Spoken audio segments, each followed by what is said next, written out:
I've been listening to the speeches and great language tonight. What I want to focus on today specifically is vivid language. Vivid language. Everyone say vivid. Vivid. That's not very vividly said. Vivid. Yeah, vivid. What does vivid mean?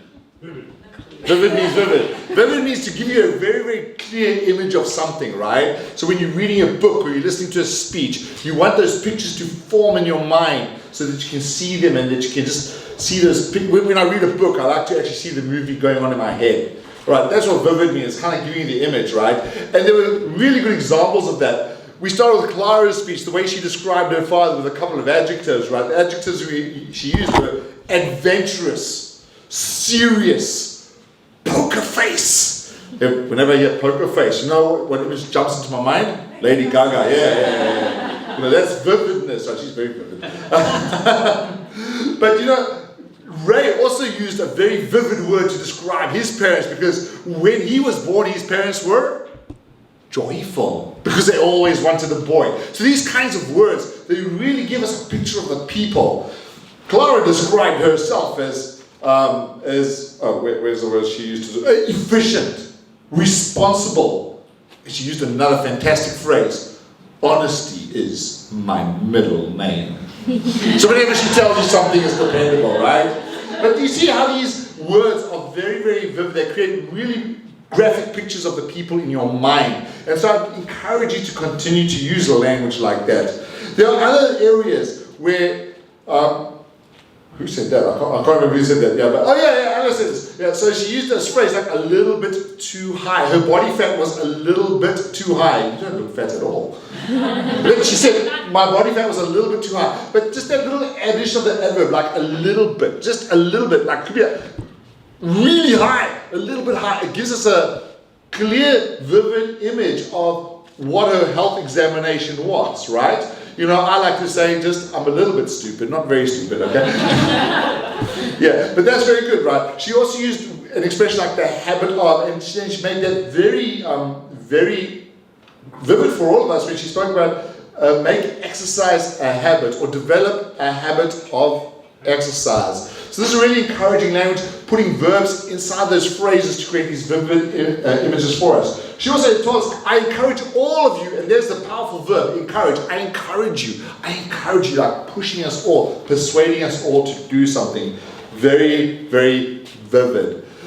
I also want to compliment Emily, just a quick digression here, on your questions in the table topics. Very, very clear questions, very well spoken, very well understood by the audience. For example, a question to Iris is like, if you had a foreign friend coming to Taiwan, where are you going to take her? That is very clear. So often we get table topics questions that we have no idea what they are. But Emily, your questions were great. I love Jack's usage of the word unforgettable New Year last year, but this year nothing, right? But he also spoke about an exciting New Year celebration. Yeah!